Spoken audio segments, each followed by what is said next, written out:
we're getting quite good questions and follow-up, and there is one coming from Rudwan Ahmed Ali watching us on Facebook asking, next pandemic, will the response be better? We hope so, but it's more than hope. You know, we're trying to lay the foundation for making it better.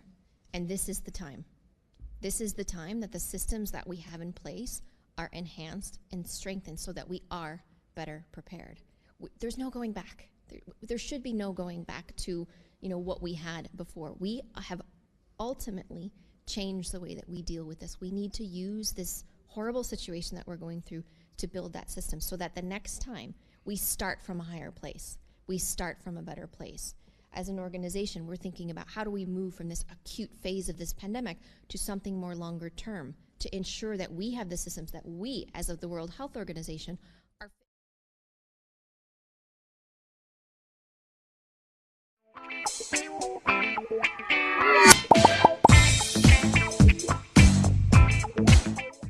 Perspective, our individual journeys, and of course, our journey as a people. And so this morning, I want to greet you, I want to welcome you, and I want to say how delighted I am to be able to share this occasion with you. We're here to give an update on a program which was launched in 2018, the first of its kind, and you know it by HTMP, the Hospitality and Tourism Management Program, which was done in collaboration with the Ministry of Education, Youth and Information. And even though we've had 2 years plus of a pandemic, and things perhaps have not been the way we had expected or wanted them to be, we're happy to be here today to say that, hey, as my friend would say, something's still a go on, right? Things are still happening, and the objectives of the program are going to be realized. Some persons are perhaps here, they have completed their program. I'm not too sure if we have any of those who are currently enrolled, but we are very pleased to say that we do have quite a number of persons who will add to the cadre of tourism workers who have been prepared, whose capacity has been built up to meet the emerging opportunities in tourism. So it is the business of the Jamaica Center of Tourism Innovation to build capacity, and I believe Ms. Carol Rose Brown, in her deliberations and in just talking with her, she's very, very strong and very passionate about filling the gaps that exist in our tourism workforce, and doing so through certification and experience and preparation of our people. And so this morning I just want to applaud the JCTI for the role that they have continued to play in filling this gap, and all the other partners who have been participating. We are pressed for time, and so I will lose no more of that precious commodity. I am going to just hand you over to our Honorable Minister, who will bring remarks at this time, and I ask that you put your hands together and make him welcome. Thank you very much. Thank you very much, Ms. Stevenson Daly. And a very warm good morning to all the graduates of this historic and earth-shaking program of training and development in the tourism sector through the Jamaica Center for Tourism Innovation. Our permanent secretary, Ms. Jennifer Griffith, who all of you perhaps know already, but I just want her to hold up her hand so everybody see. She is the mother of the program. And then we have our president of the Jamaica Hotel and Tourist Association, Mr. Clifton Reeder, who is the employer of the program.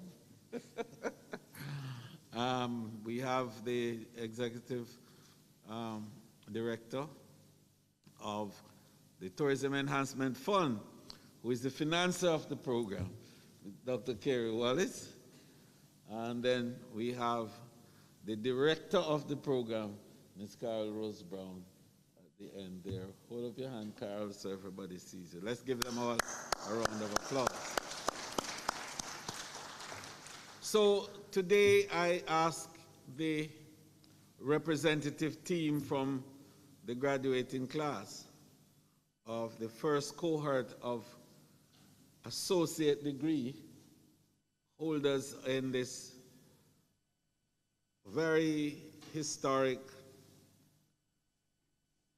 hospitality and tourism training program that we established.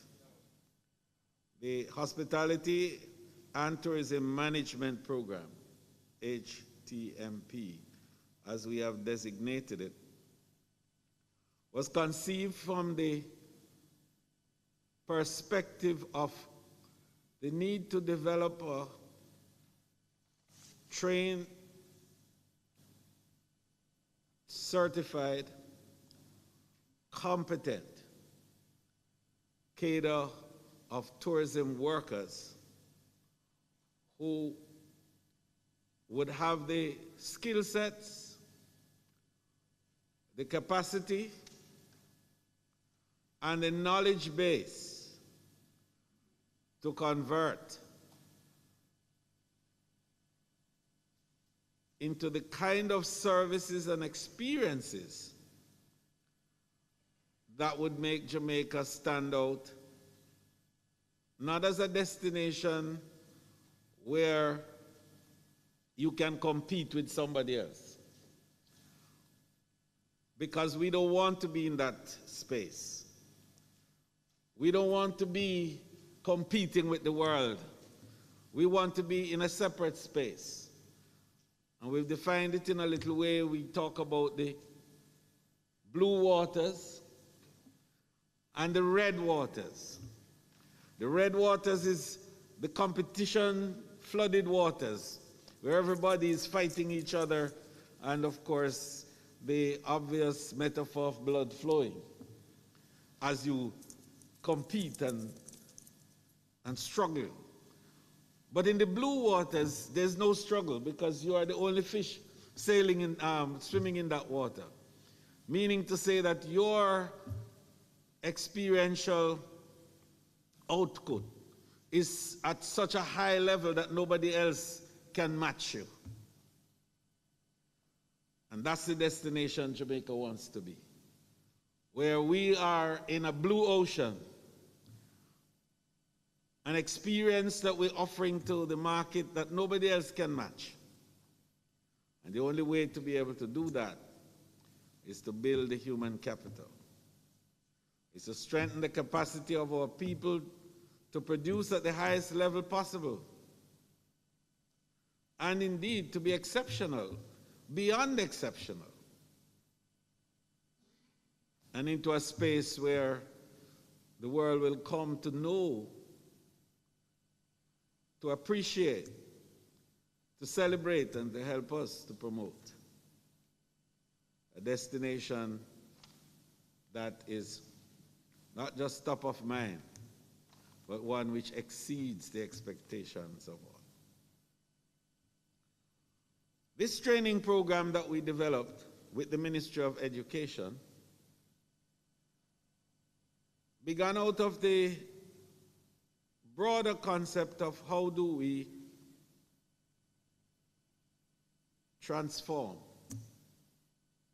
significantly change the labor market arrangements in tourism. The history of tourism development in Jamaica, as in most parts of the world, is not predicated on the formalization of skill sets through training and certification and classification, but it's predicated on informality in a lot of instances, and casual labor and casual employment. so that the average tourism worker comes in for a short period of time. And in the process, he may stay. And the turnover rate in our sector is very high because of that. So there's complaints about how tourism workers are remunerated. So there's complaints about the tenure of tourism workers. So there's complaint about the mobility of tourism workers in their employment space. And then there's also complaints about portability of the tourism worker. And all of that is simply because we have not been able to professionalize the industry in the way that some other industries have been. And part of it has been the lack of structured programs of training, certification, and of course, obviously, classification. So we have to change that paradigm. And that's how the Jamaica Center for Tourism Innovation was born. It was born out of the need for us to create stackable credentials within the industry to enable mobility and portability.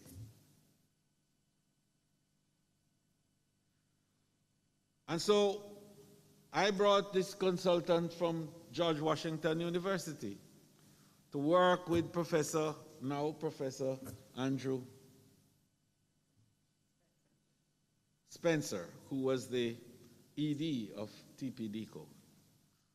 And I brought in, at the time I had Ms. Carol Rose Brown, who was working with us in terms of the broader program of building out what we wanted to have was a hotel training institution. But technology overtook us in terms of wanting to see block and steel structures and enabled this digital revolution to create for us a solution in terms of being able to train and develop workers while they were on the job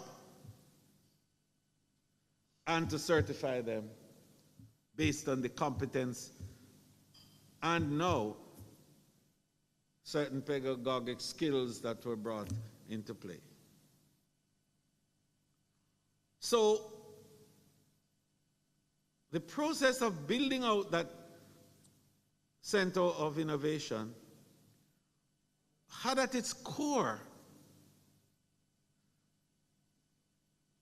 a training arrangement which was not locked into the traditional box.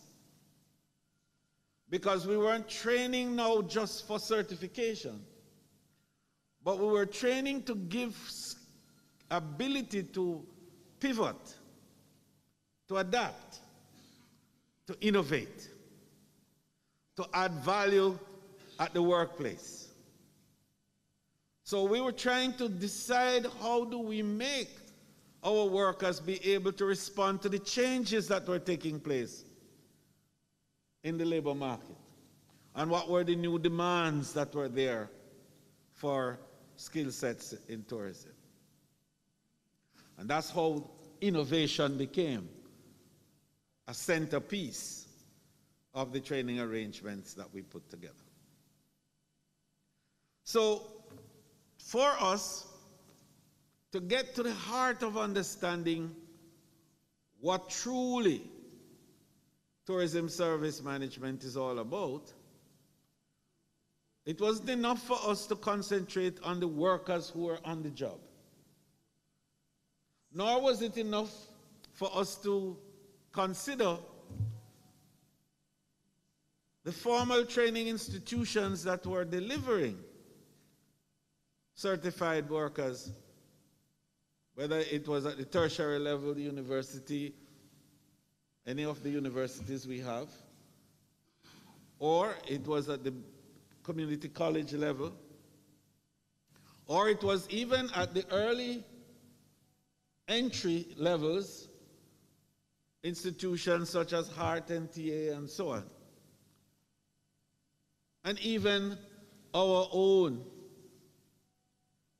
program at the TPDCO of the Team Jamaica training. We thought that we need to go further back and to look at the earlier stages of educational development and to insert a program in there. And so for the first time in Jamaica's history, and in the tourism industry, we established a program in the high schools. At the upper end of the high school, grades, I think, 13,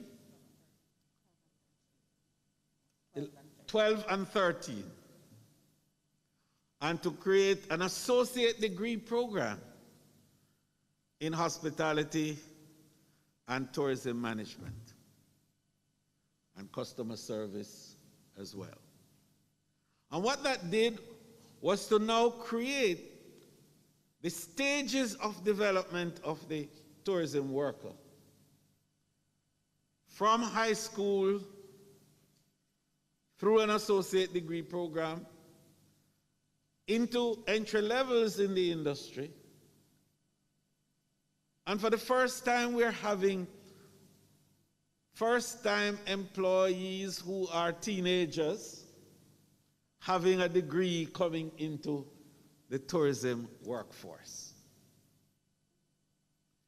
And that immediately sets a stage for a kind of employment that's different.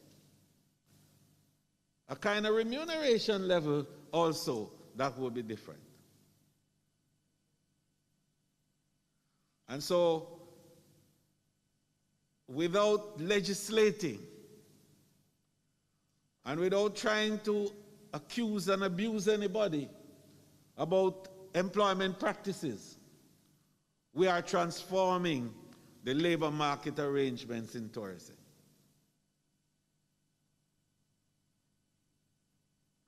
So people kept calling me about contract work and 3-month work and 6 months work and so on. All of that will give way in time to a different mode of employment within the sector. Especially that we have now removed the seasonality as a reference in tourism, because tourism now is 24/7, every month, every day of every year. It's no longer where we have winter season and summer season and fall. Tourism now for Jamaica is all year round. And therefore we need workers who are going to be all year round workers in an industry that will give them tenure.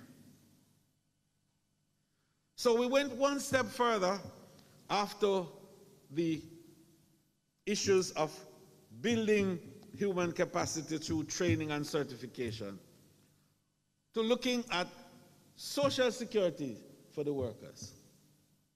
And you know that we now have, for the first time, and this is the first country in the world to have a comprehensive pension program for every category of worker within the tourism sector.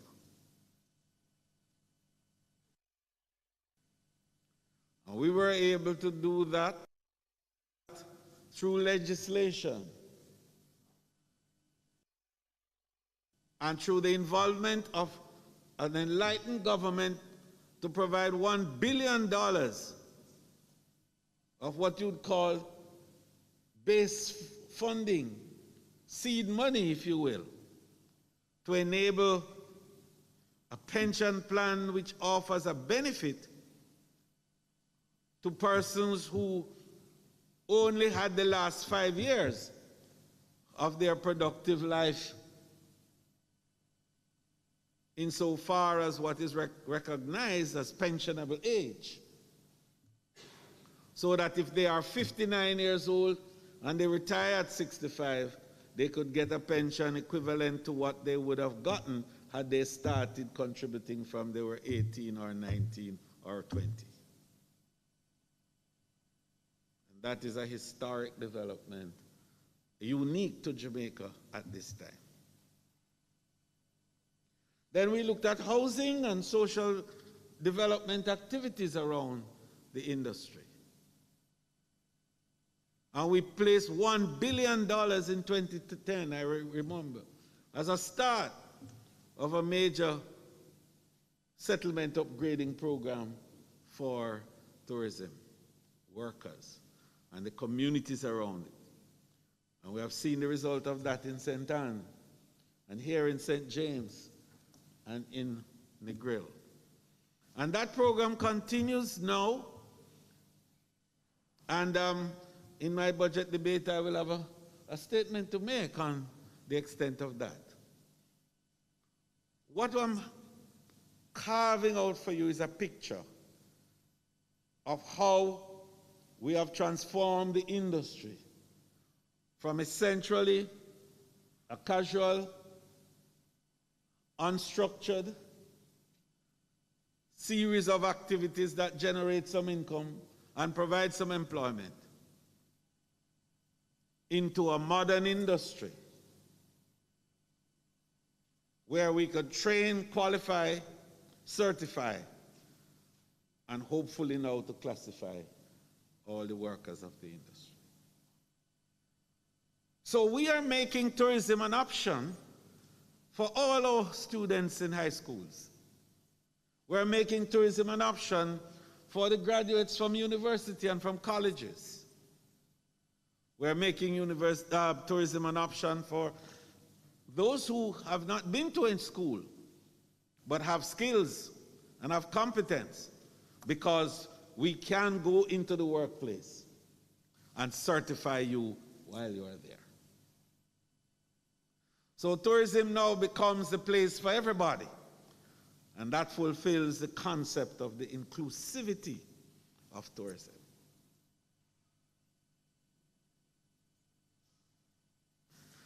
So, we have spent so far in the first cohort to enable the first set of 177 graduates with associate degree in hospitality and customer service and tourism management. 100 million Jamaican dollars. And we have another program which began even in the pandemic, because the first cohort would have graduated in 2020. And the second cohort are about to graduate later in 2022. And that group is 153. So in the 4-year period, we would have brought 330 associate degree holders into the entry levels of employment in tourism.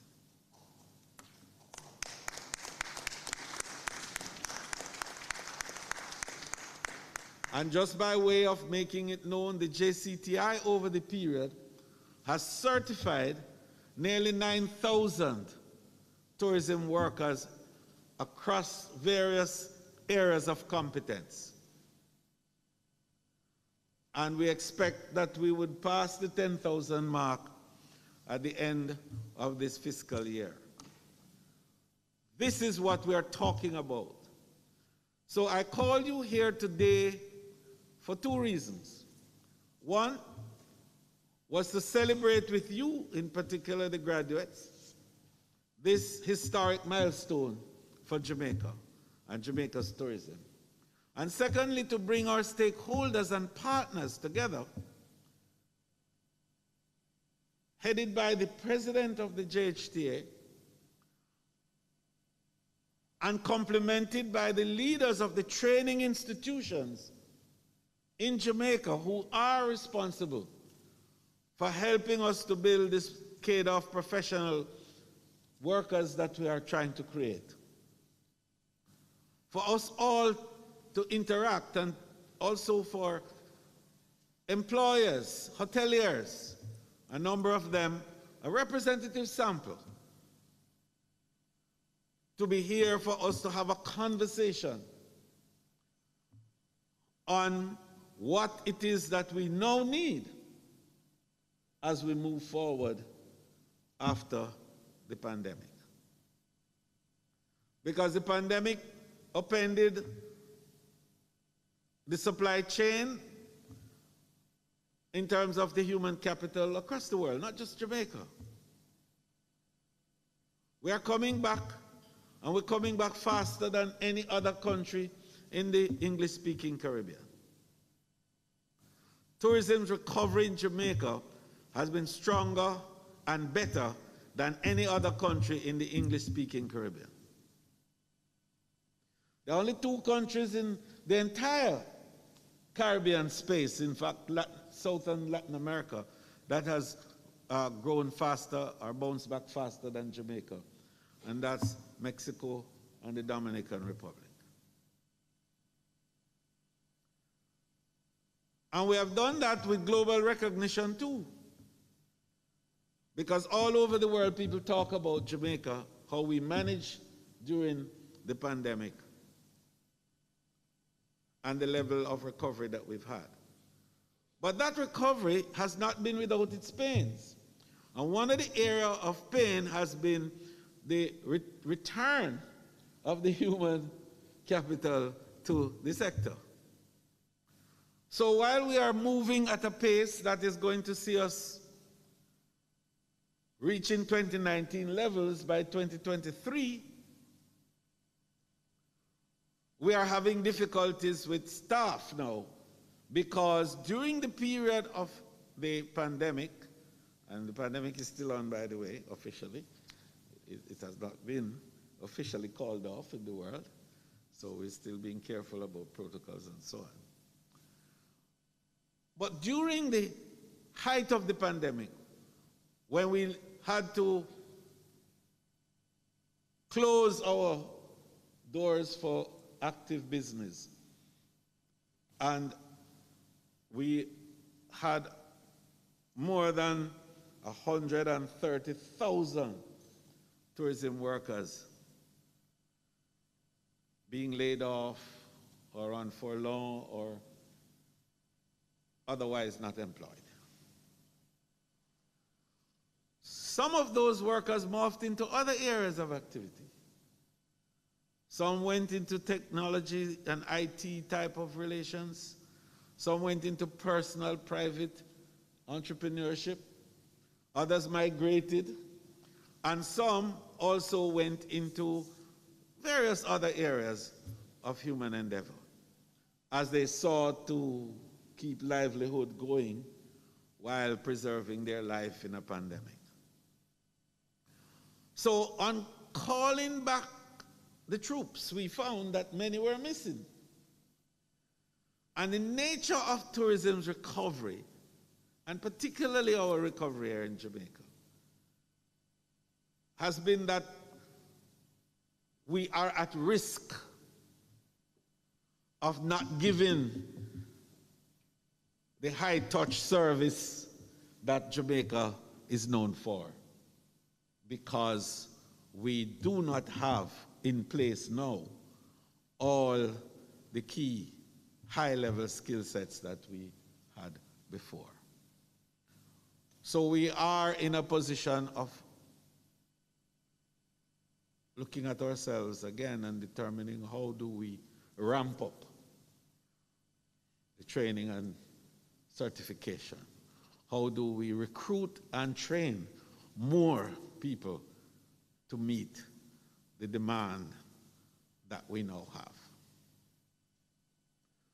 And I mean, the president is here, and it is no secret that we have seen the effect of the human capital drain in the industry. But we are also calling you here for a conversation, because as we go forward, the tourism worker is changing. The skill set is changing. The need for a new type of tourism worker is emerging because the industry has been changing. Indeed, has changed since the pandemic. And the industry is responding to the changes that have taken place in the environment around us. New demographics are emerging with desires for different type of services and also desires for different experiences. So we have to make now new approaches. We have to design new systems. But most importantly, we have to train and position our workers to be able to deliver on these new demands. So, for example, the Internet of Things is going to play a huge role in the future of tourism. Robotics,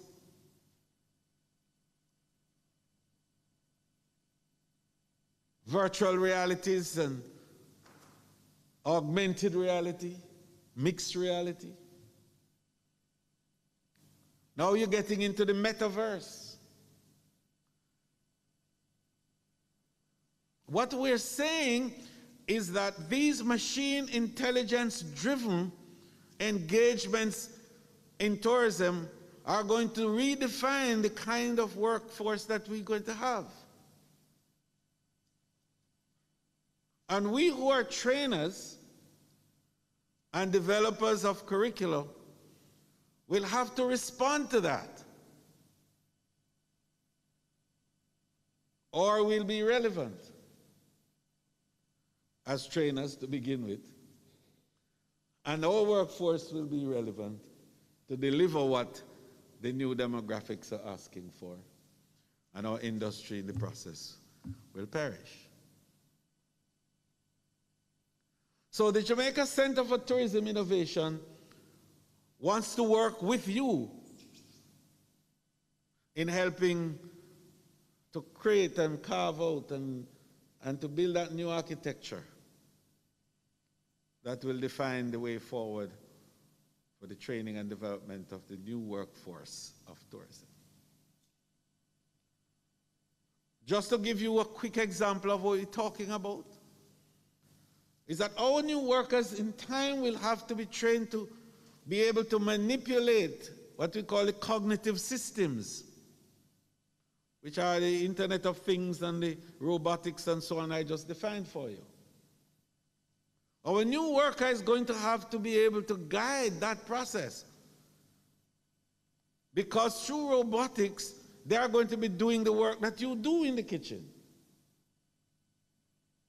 Alex is going to, and Siri are going to be giving directions in the hotels. They're going to be booking you. They're going to be at the front desk, instructing you where to go.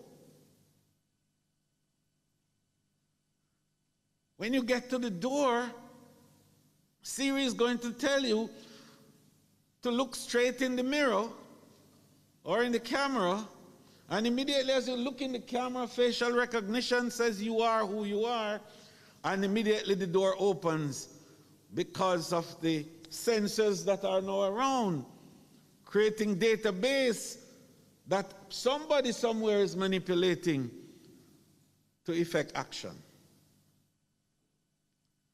And when you go in the room, Siri is going to tell you that you are 2 minutes away from the start of a program which will educate you on how to manipulate your way around this room. And in 2 minutes, Siri will be telling you about the sheet that you have on the bed and the tread count, the temperature in the room. And Siri is going to be saying that we know that you are an asthmatic, therefore, we have put in the filter system to ensure that the temperatures are so and so and the humidity is so and so. And then Siri will say, it is now 12:30 and you are scheduled to have your tablets. And then Alex will come with the tablets and the water,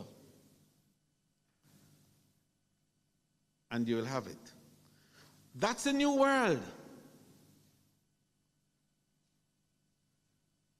So we say that may replace human beings, and that's probably true. But in replacing you in terms of the repetitive business of having to do the same job over and over, the same practice over and over, you are now going to morph into managing the machine intelligence. Your new role is going to be to ensure that the space is right and that the machine responds effectively and appropriately to the commands that you want to give it. So it's a brand new game, and so the training and development has got to now revolve around a literacy, machine intelligence literacy, and the capacity to manipulate these gadgetries. Sounds like we were miseducating you, right? Not quite. Because this is a process over time. But I wanted to use this opportunity to alert you that ours, therefore, is a lifelong learning process. And the Center of Tourism Innovation is about that, helping you as we go along to pivot, to change, to adapt, to acquire new skills so that we continue to be relevant and offer the services that the world and the markets require. I've gone through all of this because I want you to appreciate that our vision for tourism in Jamaica and for the development of our human capital is not defined by historic realities only. It's informed by present trends and future directions. And so, what do we need, President Reader? We probably need to train and develop another 50,000 workers in the next 2 years as we recover fully. And so we are going to have to review the curriculum. We are going to have to look again at how we are training and what are the outcomes that we seek from our training exercise. Can't do that today, of course, but today we want to signal that a new tourism is dawning and a new labor market arrangement has to be arranged, and a new skill set of workers have to be developed. I want to thank you for the opportunity this morning for us to have that commencement of the discourse. And I know that I have spoken a little long, but I was deliberate on it because I wanted us to be very clear as to the direction that we are going and how critical it is for the partnership between the Ministry of Tourism, its agencies, the Jamaica Hotel and Tourist Association, and our training partners. And that's very vital. It's a tripartite arrangement. Right? It's the industry on the one hand, the ministry on the other, and our trainers.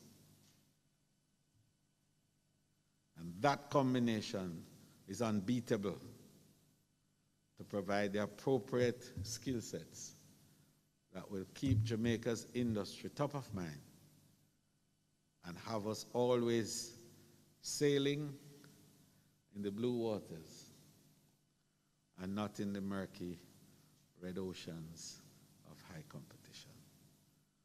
Thank you very much.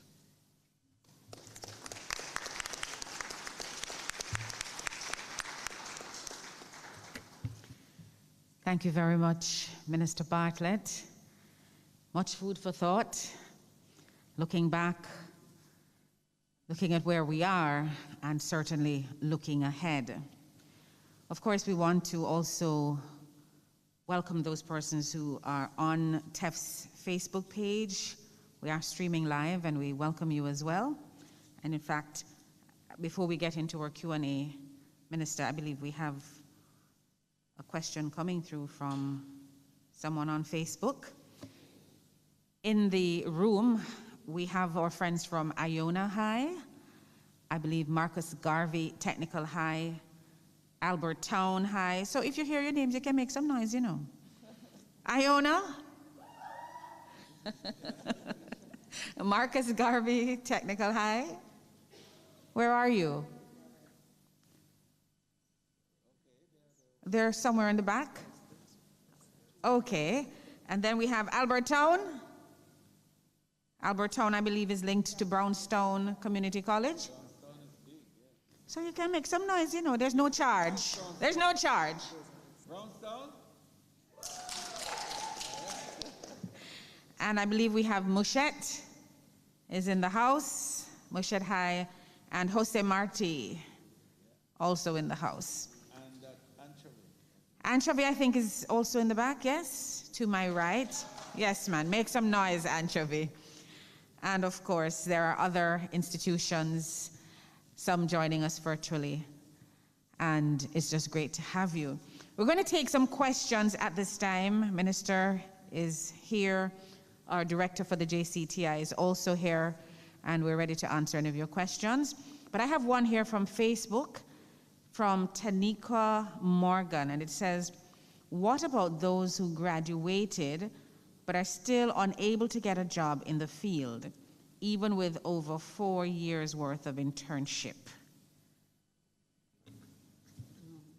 Carol Rose?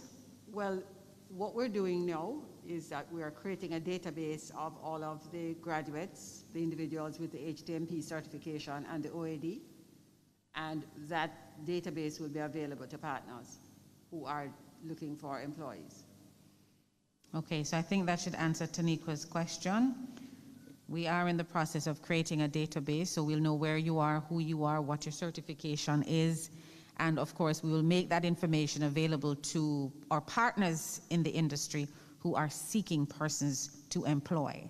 And I know there are some places that are saying we can't get people right now, so Tanika, you should be in a good position if you have all of that experience and your certification. If you have a question, please feel free. There's a little button at the bottom of that gadget on the table, and you can just press it, and that's your microphone. We ask you to just speak up clearly and ask your question. Anything that you have on your mind, now is the time. All right, so first I must say... Please say your name and your institution before you start. Sure, so Reno Beckford Institution, Brownstown Community College. Warm good afternoon to everyone. I'm happy to be here. All right, so I have a burning question, but I also want to greet you guys. Talk into the microphone for me, please. I also want to greet you guys with a statement. Listening attentively as well. I must say your goal honestly, sir, it's very futuristic.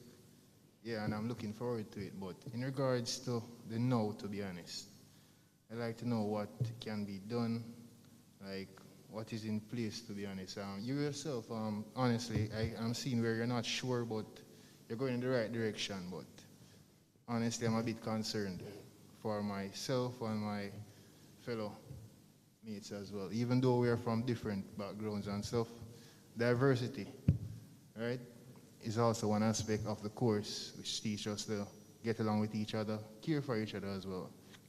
And honestly, I'd just like to know what can be done for every one of us, because you have invested a lot into us. I heard the amount, and whoa, that is indeed a very, very large sum. And to see that go to waste, honestly, I know for a fact that wasn't your intention when starting it, right?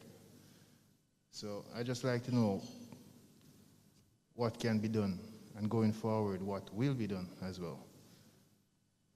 Well, firstly, to say that you who are now graduated, you are ready for entry level in industry. We're waiting for you. We have space for you right now. The issue of now is very, very evident. There's no problem at all for you to get absorbed into the system right now, as you are, because you've been trained for that. What I was trying also to indicate to you is the future. Yes. So there's now, which we have to contend with, yes. Indeed. And part of the point I was making is that the JCTI will continue to train and to respond to the new demands for skill set as they develop. But the important thing is you have the tools that you can now manipulate. Indeed, that's true. All right, but thank you though for the response. Really appreciate it. But going forward, I'll give my fellow counterparts a chance to ask a few questions, but you'll be hearing from me again. So we have employers in the room, just to let you know. Good morning, everyone. As was mentioned, I'm Clifton Reeder, the president of the Jamaica Hotel Association, and my substantive job is a director at Moon Palace in Ocho Rios. And as Minister just mentioned, if you're all graduates, we have employers in the room. We weren't supposed to be here just now in this conference, but it's definitely something good that we are here, we are listening, and maybe before you leave, you will be employed. I'm looking up at those two young ladies from Marcus Garvey, and they better check with my HR, because right now, I am short 110 employees in my hotel. And I know some of the gentlemen and ladies sitting, some of the general managers who are here, they are short even more. It's not a joke when we said that we have a problem because people have moved out of the industry as we were closed or running low occupancies. People have gone into their own businesses. So now we have to make sure that we develop people out of schools, and it's not going to be a 4-year program alone or whatever, because one of the concepts that I believe in is to work and you earn as you learn. So you will find that we will be putting pressure on Minister to make sure that some of these school leavers come into our system just with the basic qualifications that you can enter our system, and the system, Minister's system, should certify you then to the diploma level, because we can't wait for 4 years. We don't have 4 years to wait. We have to start getting people into our hotels now, into our attractions, our car rentals, and all the other areas that are short on employees at the moment.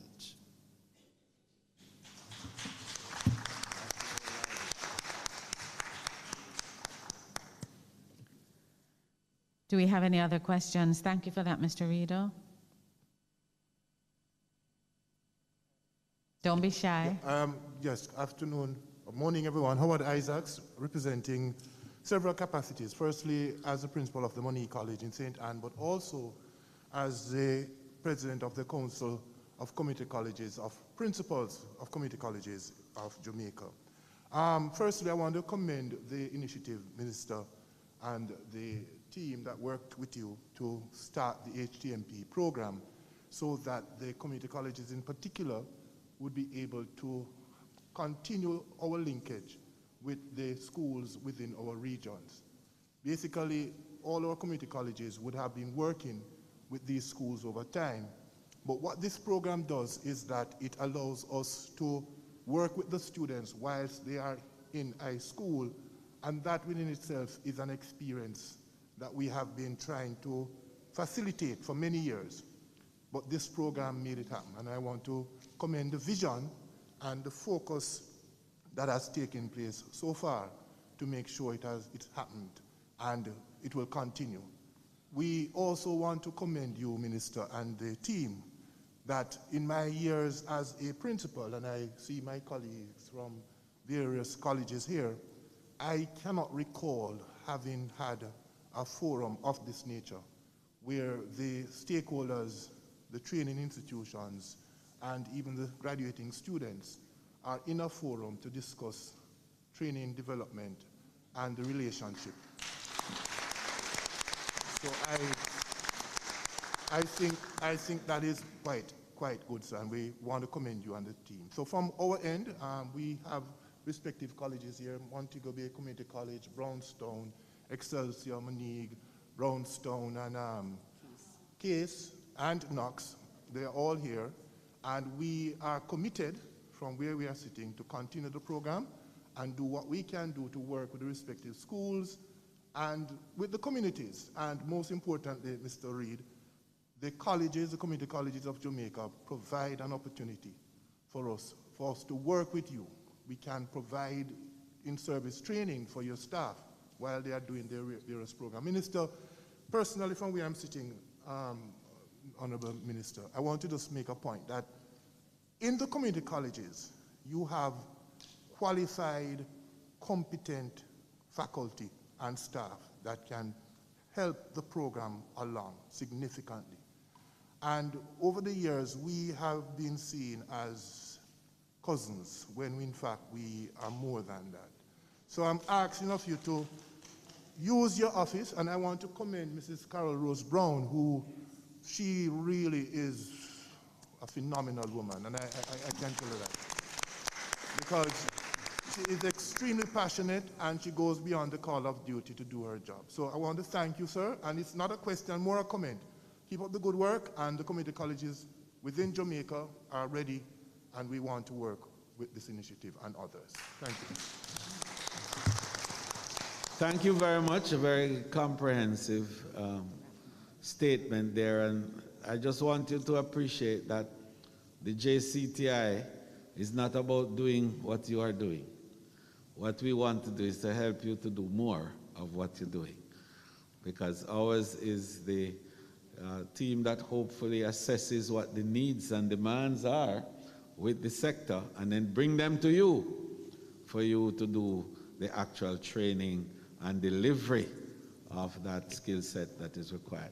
I think I went at pains to point out what the new tourism worker is going to look like down the road, and please, we need to begin to think about that and how we can morph into that mode of training and to create the new architecture that's going to deliver that product down the road.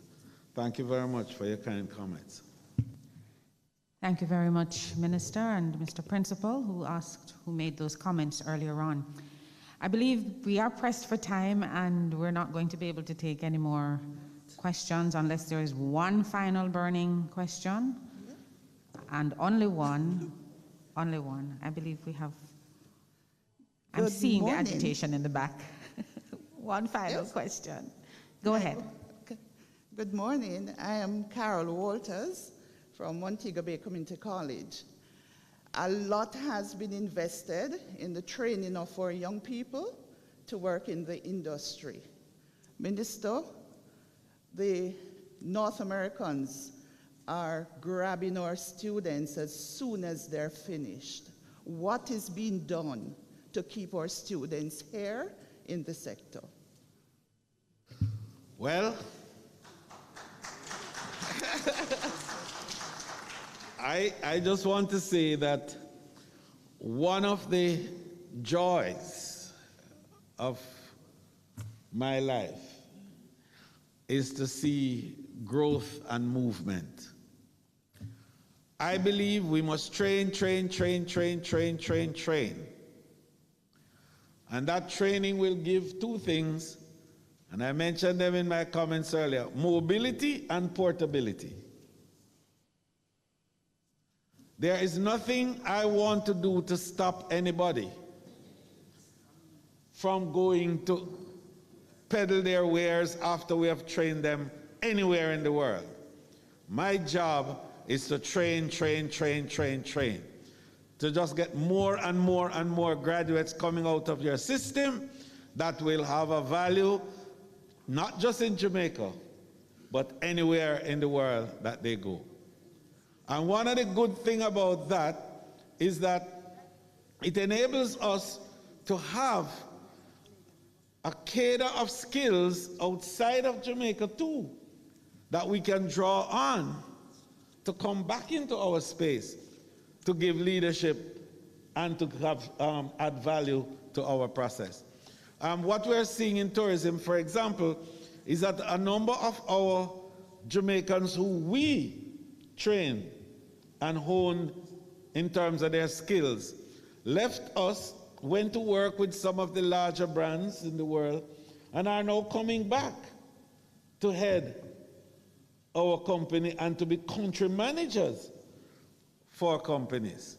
We just had one the other day coming to, exactly, he's in the room. Where is he? From Bahia. Brian, are you here? Yes, just stand, let everybody see you. Yes, that's Mr. Song from Bahia Principe, Jamaica, who is the first country manager for an international Spanish-owned company in Jamaica. And I want to give him a very special hand. Congratulations. So, you still there? Yes. Montego Bay College, congratulations. You're doing a great job. Keep training them and let America take them and let Canada take them. Keep training. Because the more we train, is the better it will be for all of us. Yes, President wants to add something. I totally agree with everything Minister just said, but one thing we have to remember, we are a small country with limited training resources. So one thing I'm going to ask Minister and his team to do is to engage these entities who are staying in our hotels, setting up offices near our properties, and taking our workers, because what we need to do is to do exactly what Minister is saying, with help, because they need to contribute, whether by scholarships or by assisting the training institutions. It is not fair for the government of Jamaica to be putting out all this money, and your private money and time as well. We want you to go. We don't have a problem with that. Because when you go, you come back to us as more qualified, more disciplined workers. And we want that. But at the same time, in order to move at the speed at which we need to move, these ships, these companies in North America must contribute to the community colleges and to other training institutions. I hear you, and I hear you very much, Mr. President, and I understand clearly where you're coming from. I just wanted to know that my mandate with the colleges, with HEART, with JCTI, is to train.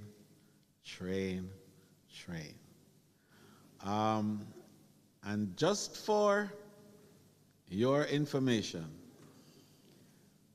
Jamaican hospitality workers have been identified as being among the best in the world. As a result, they are in high demand. And discussions that I have, for example, with the cruise lines, they are identifying that they much prefer Jamaican workers because they think we have hospitality in our DNA. And they are looking for 15,000 Jamaican workers for the rollout of cruise post-COVID. So let's train. Let's train. Let's train.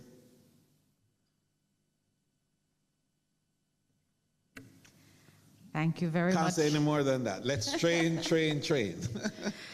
Thank you very much, Minister. I believe we have to leave it there because we do have another session to get into. But I want to thank everyone for showing up this morning. And I want to as well thank all the persons here at the head table, our permanent secretary, our minister, or president of the Jamaica Hotel and Tourist Association, and of course, our executive director of the Tourism Enhancement Fund. And as you know, well, Ms. Carol Rose Brown, she is somewhere in the back. I'm going to ask our students as we wrap up to, as Matthew would say, follow back on me. Well, follow back on her. And she's going to have a photo up on the outside with you and some other housekeeping matters. And of course, for those who have joined us on TEF's Facebook page, we also want to thank you for being a part of this very important interaction this morning. All our partners, all our other members, thank you so much for being with us this morning. I wish you Godspeed and a beautiful weekend. Thank you, and God bless you. Please. We are going to have the youngsters now go on the outside. Follow Miss Carol Rose Brown, she's to my left. We're going to do a quick little bit of housekeeping.